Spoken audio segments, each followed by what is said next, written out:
Students हम discuss करेंगे important news के बारे में। First news is regarding the prime minister के इंटरव्यू के पर्सपेक्टिव से है।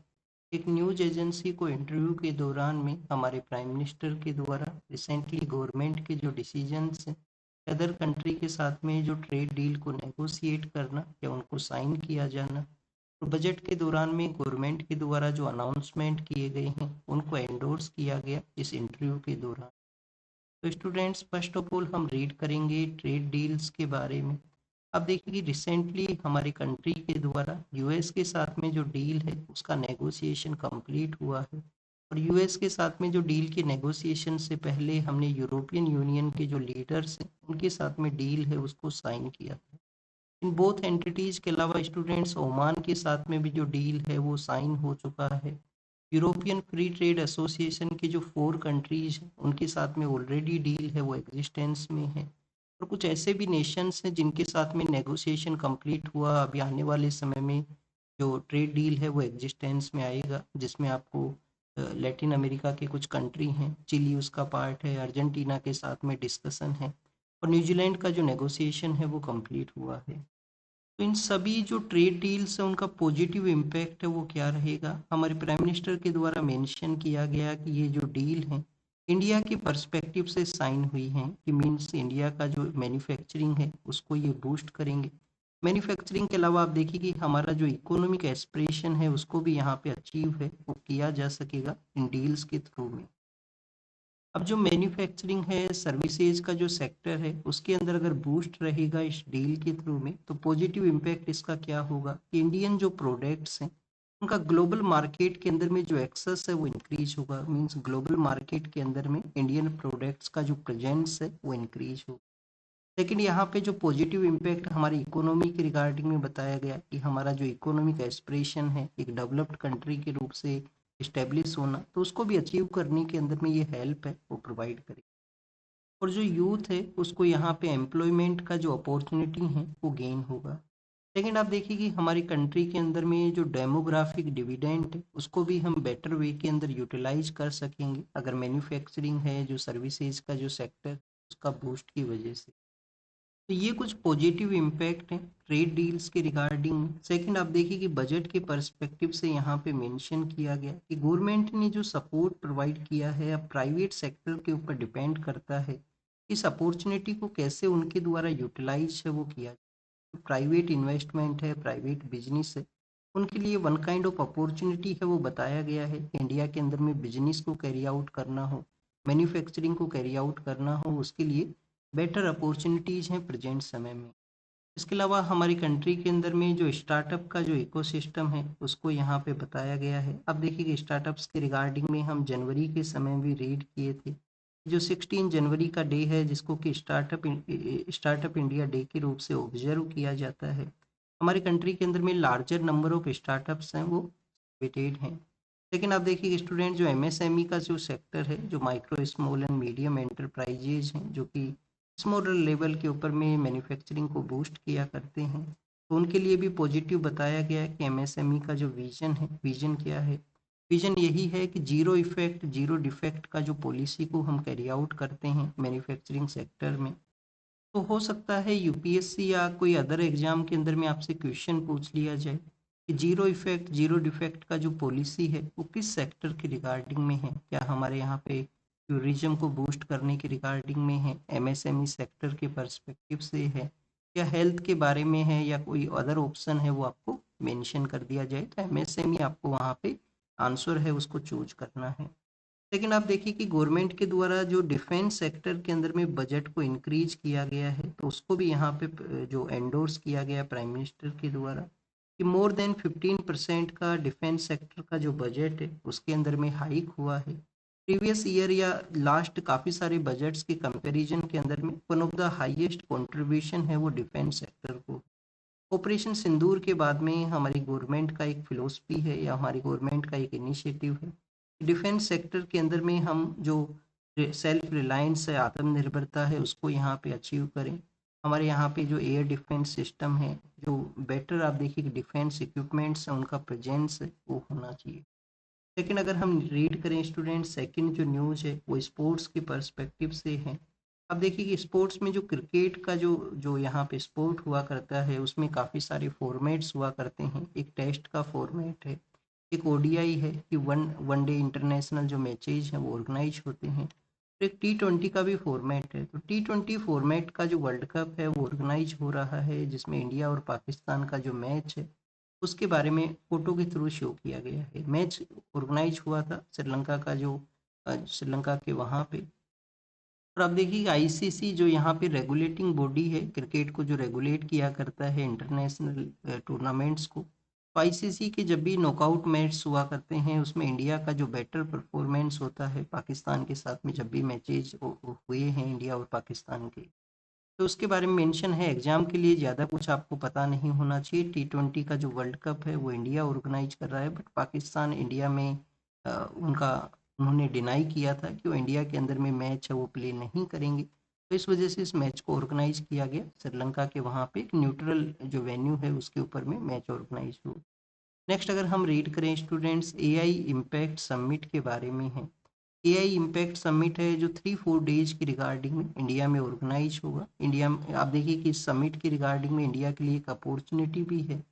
तो ये जो समिट है वो आज स्टार्ट हो रहा है, जिसमें जो टेक लीडर्स हैं, जो टेक्नोलॉजी सेक्टर से रिलेटेड लीडर्स हैं, वो इसमें पार्टिसिपेट है वो करेंगे। हमारे प्राइम मिनिस्टर भी पार्टिसिपेट करेंगे, और भी काफ़ी सारी कंट्रीज के जो लीडर्स हैं वो इसके लिए आएंगे, जिसमें फ्रांस है, ब्राज़ील है। तो फर्स्ट ऑफ ऑल हम कुछ यहाँ पे जो प्रीलिम्स एग्जाम या यूपीएससी एग्जाम के लिए जो बेसिक फैक्ट है उसको रीड करते हैं। क्या स्टूडेंट्स, ये ग्लोबल लेवल के ऊपर में फर्स्ट एआई का समिट है कि आर्टिफिशियल इंटेलिजेंस का जो इम्पैक्ट है उसको किस तरीके से डील करना है। ये क्या फर्स्ट टाइम कोई समिट ऑर्गेनाइज हुआ है? फर्स्ट टाइम नहीं हुआ है, ये फोर्थ समिट, ये फोर्थ समिट है। तो फर्स्ट समिट कहाँ पे ऑर्गेनाइज हुआ था? फर्स्ट समिट ऑर्गेनाइज हुआ था यूनाइटेड किंगडम के वहाँ पे। फिर उसके लेटर फेज के अंदर में आपको साउथ कोरिया के अंदर में मिलेगा। यूनाइटेड किंगडम है, फिर आप देखिए कि साउथ कोरिया है। साउथ कोरिया के बाद में जो समिट है वो फ्रांस के वहाँ पे ऑर्गेनाइज हुआ, और ये जो फोर्थ समिट है वो इंडिया के लिए ऑर्गेनाइज। इंडिया के लिए इसमें क्या पॉजिटिव है? पॉजिटिव ये है कि आप देखिए कि जो ग्लोबल साउथ के जो कंट्रीज है वहाँ पे एआई का इम्पैक्ट किस तरीके से है, टेक्नोलॉजी को कैसे बेटर वे में यूटिलाइज किया जा सकता है। तो इंडिया इन एरियाज के अंदर में फोकस करते हुए ग्लोबल साउथ के जो लीडर हैं उसके रूप से इमर्ज हो सकता है, क्योंकि इंडिया ने कंटिन्यूस G20 का जब इंडिया में समिट हुआ था तो उसी दौरान से ग्लोबल साउथ की रिगार्डिंग में हमारा उस है कि जो डेवलपिंग कंट्री हैं, सदर्न सदर्न हेमिस्फेयर के जो कंट्रीज हैं उनको लार्जर वे के अंदर में आप देखिए कि रिप्रेजेंटेशन का भी ज़रूरत है। लार्जर उनकी रिगार्डिंग में जो कंट्रीब्यूट है वो भी यहाँ पे किया जाए। समिट है वो कहाँ पे ऑर्गेनाइज होगा? समिट ऑर्गेनाइज होगा स्टूडेंट्स न्यू दिल्ली के अंदर में जो भारत मंडपम है वहाँ पे, जहाँ G20 का समिट ऑर्गेनाइज हुआ। फर्स्ट ऑफ ऑल आप देखिए कि समिट के बारे में आपको पता होना चाहिए कहाँ पे ऑर्गेनाइज होगा। भारत मंडपम। अब ये जो भारत मंडपम है ये बेसिकली है क्या?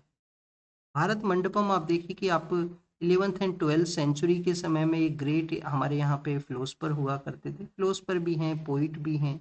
अब देखिए कि जो जो भास्वना है, भास्वना के द्वारा अनुभव मंटापम है उसको सेटअप किया गया था कि जहाँ पे सभी लोग हैं वो एक असम्बल हैं, वो कैरी आउट करें, वहाँ पे अपना जो जो विचार हैं उनको शेयर करें।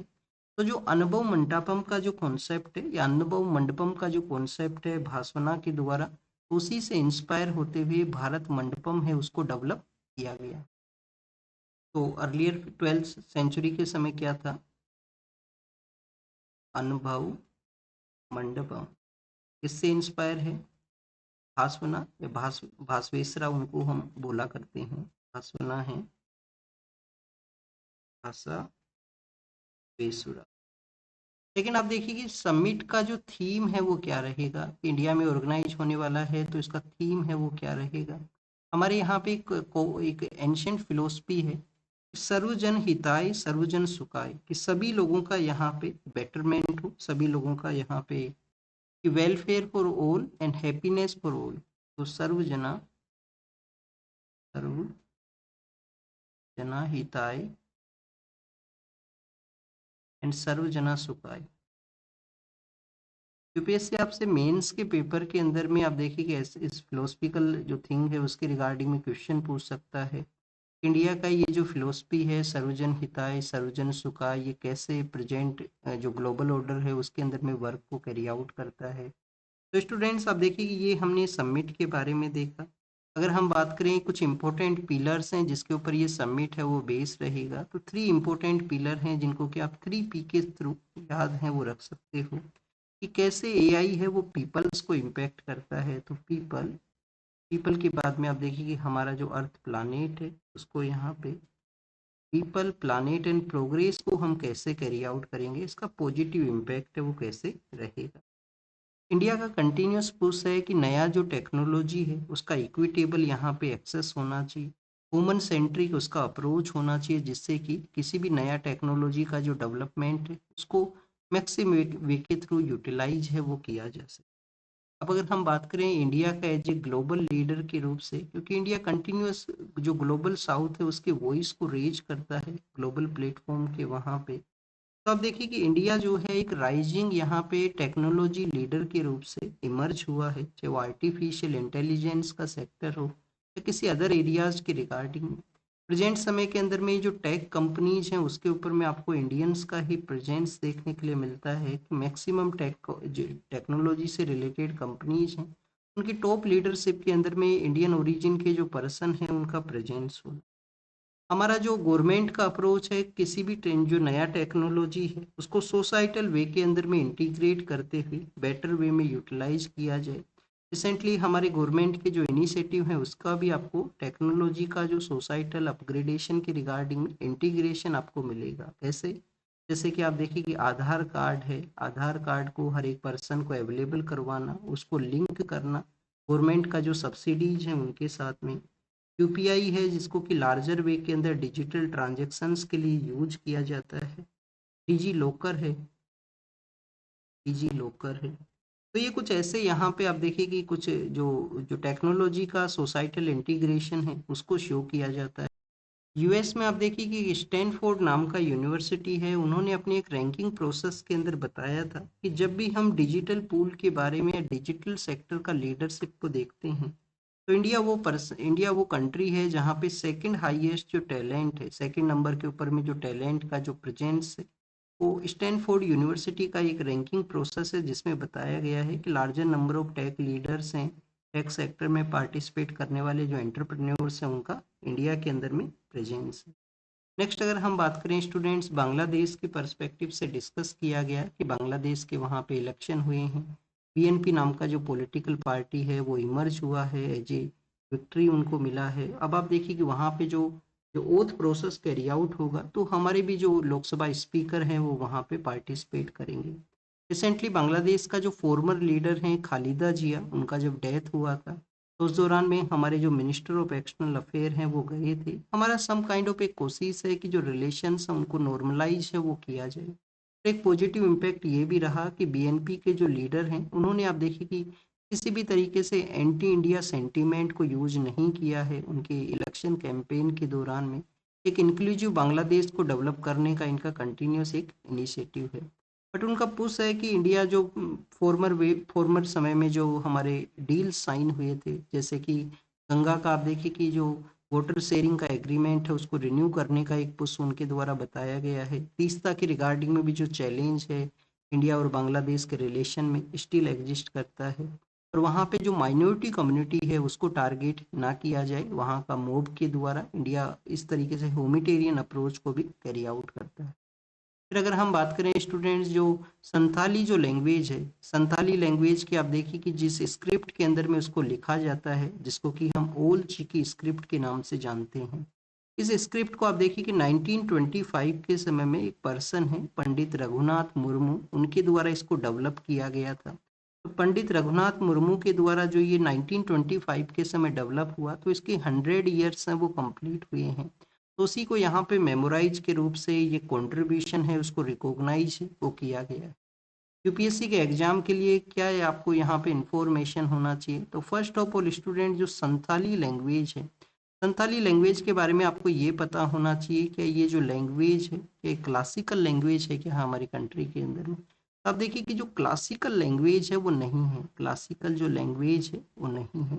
क्या स्टूडेंट्स ये जो संताली लैंग्वेज है वो शेड्यूल लैंग्वेज है क्या? शेड्यूल 8 के अंदर में जो लैंग्वेजेज इंक्लूडेड हैं, तो आप देखिए कि यस स्टूडेंट शेड्यूल 8 के अंदर में प्रेजेंट समय के अंदर में है। क्वेश्चन आपसे ऐसे पूछ लिया जाए कि संताली लैंग्वेज ओरिजिनली शेड्यूल 8 का पार्ट हुआ करती थी, तो ओरिजिनली शेड्यूल 8 का पार्ट नहीं था।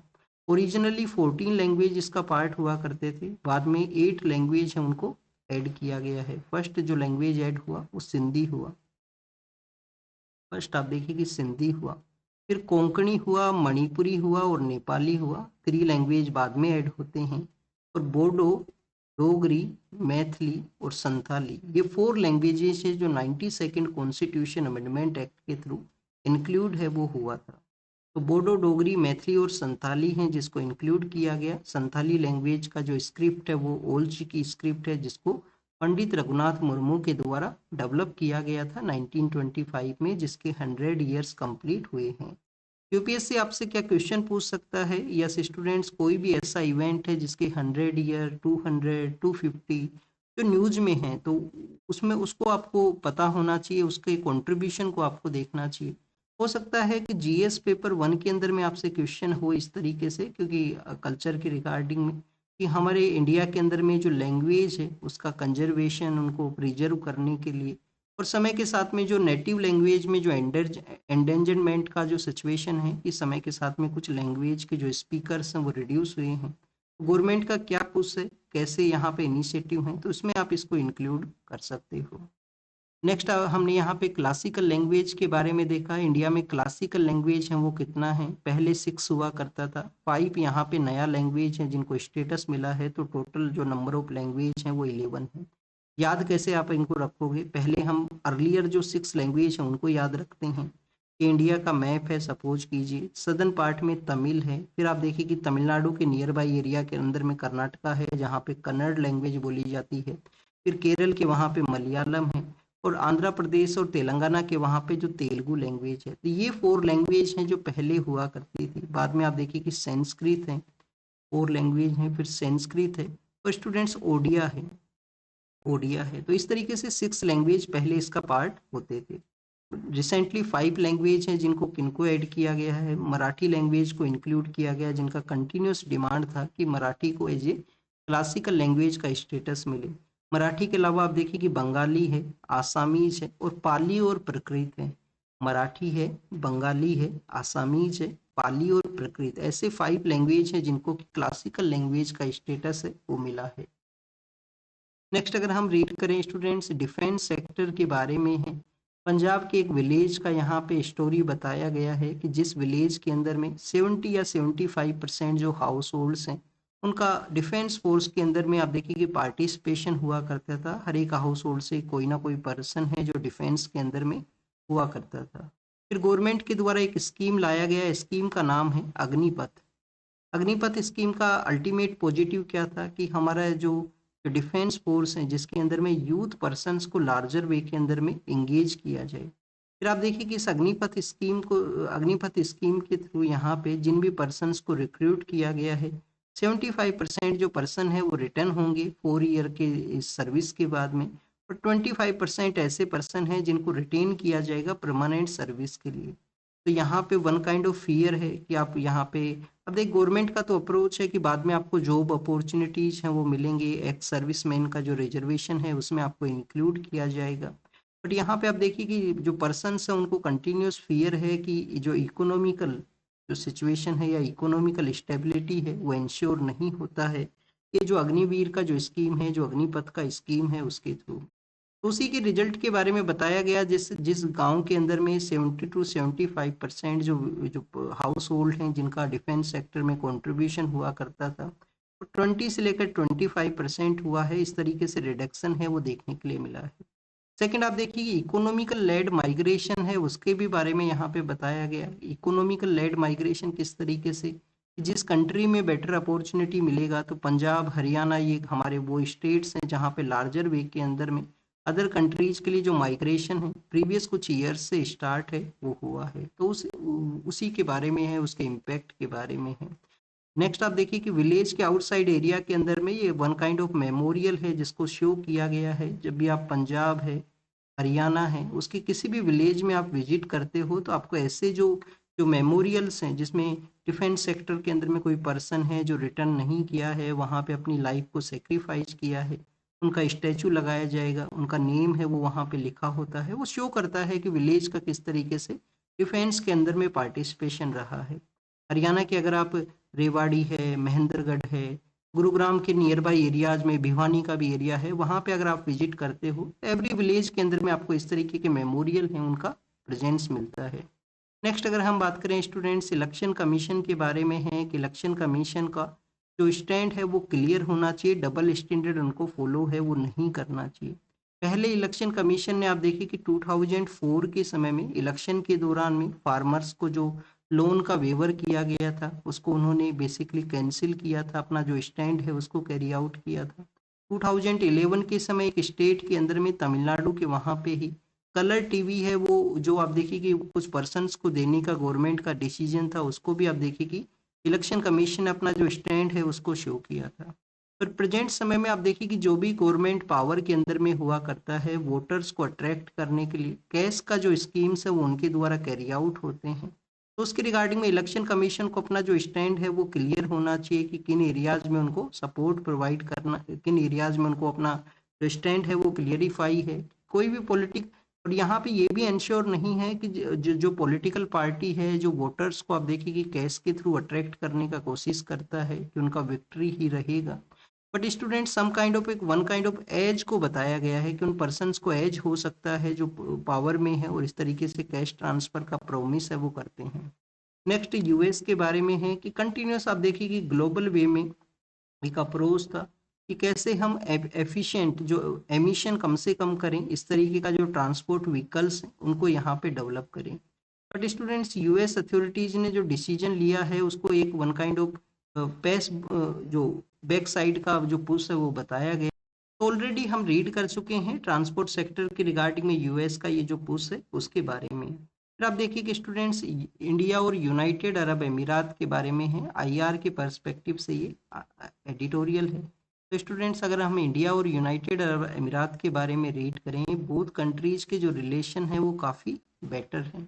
हमारे यहाँ पे जो जो बायलेटरल रिलेशंस के अंदर में जो पार्टनरशिप है वो भी समय के साथ में इम्प्रूव हुआ है इंडिया और यूनाइटेड अरब अमीरात का। तो उसको आप किस तरीके से देख सकते हो, देखिए आपकी अर्लियर फेज में जो हमने एग्रीमेंट साइन किए थे इसमें आप देखिए कि 100 बिलियन जो डॉलर है, 100 बिलियन यूएस डॉलर का जो हम ट्रेड है उसको कैरी आउट करेंगे 2030 तक, ये विजन है वो रखा गया। जनवरी के समय यूएई के जो लीडर हैं वो इंडिया में आते हैं और इस जो टारगेट है उसको चेंज कर दिया गया कि 200 जो बिलियन यूएस डॉलर है इस ट्रेड को हम कैरी आउट करेंगे 2030। ये बेसिकली यहाँ पे टारगेट में चेंज हुआ है। सेकेंड आप देखिए कि स्टूडेंट्स हमारा जो सिर्फ ऑयल सेक्टर के रिगार्डिंग में ही जो ट्रेड है वो नहीं है, नॉन ऑयल सेक्टर में भी आपको जो ट्रेड है वो देखने के लिए मिलेगा कि नॉन ऑयल सेक्टर का जो ट्रेड है वो भी यहाँ पे मोर देन 20% के आसपास इंक्रीज हुआ है। ओवरऑल ट्रेड के अंदर में 65% कॉन्ट्रीब्यूशन है इसी नॉन ऑयल सेक्टर का है। फिर अगर हम बात करें स्टूडेंट्स इन्वेस्टमेंट है वो भी इंक्रीज हुआ है। यूएस का जो यूनाइटेड अरब अमीरात का जो कंपनीज है उन्होंने इंडिया में इन्वेस्ट किया, इंडिया का कंपनीज ने वहाँ पे इन्वेस्टमेंट है वो किया है।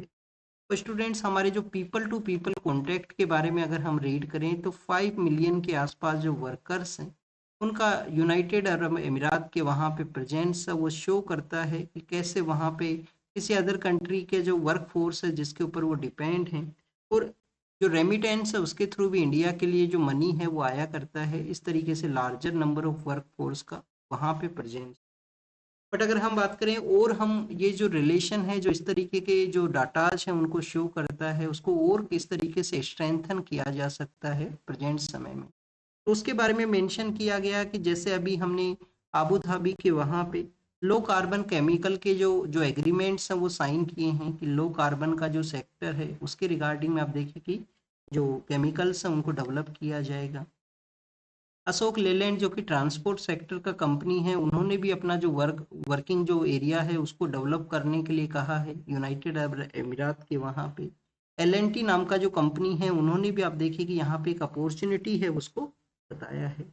लेकिन अगर हम बात करें, हमें लॉन्ग टर्म बेसिस के ऊपर में विजन को कैरी आउट करने का ज़रूरत है, जिसमें बायलैटरल इन्वेस्टमेंट ट्रीटी के थ्रू जो ट्रेड जो टैरिफ है उनको रिड्यूस करने के लिए जो डिसीजंस लिए गए हैं, डिफेंस सेक्टर के अंदर में जो हमारा स्ट्रेटजिक डिफेंस पार्टनरशिप साइन हुआ है, तो बोथ कंट्रीज का जो ग्रोथ स्टोरी है उसको ये शो करता है, फ्यूचर का जो एस्पिरेशन है उसको भी ये शो करता है। तो ये कुछ डाटाज हैं जो कुछ कंट्रीज के बारे में आपको पता होना चाहिए, अगर यूपीएससी क्वेश्चन पूछे तो आप उसको अच्छे से आंसर है वो कर सको। डेथ पेनल्टीज के बारे में, डेथ सेंटेंस के बारे में है कि इंडिया के अंदर में जो हमारे लोअर कोर्ट्स हैं वहाँ पे लार्जर नंबर के अंदर में डेथ सेंटेंस है, सुप्रीम कोर्ट के अंदर में कम नंबर के ऊपर में है। बट आप देखिए कि प्रीवियस 10 ईयर के दौरान में 2016 से अगर हम कंपेयर करते हैं इस रिपोर्ट की रिगार्डिंग में, तो जो नंबर ऑफ डेथ सेंटेंस है उसमें इंक्रीज है वो हुआ है। सेक्सुअल क्राइम्स के रिगार्डिंग में लार्जर नंबर इसमें कंट्रीब्यूशन है, फिर मर्डर के रिगार्डिंग में जो डेथ सेंटेंस है वो यहाँ पे दिए जाते हैं। बट स्टूडेंट, सुप्रीम कोर्ट के वहाँ पे जो नंबर ऑफ डेथ पेनल्टी हैं वो काफ़ी कम है। पिछले कुछ ईयर में ये रिपोर्ट हमने कुछ दिनों पहले भी रीड किया था।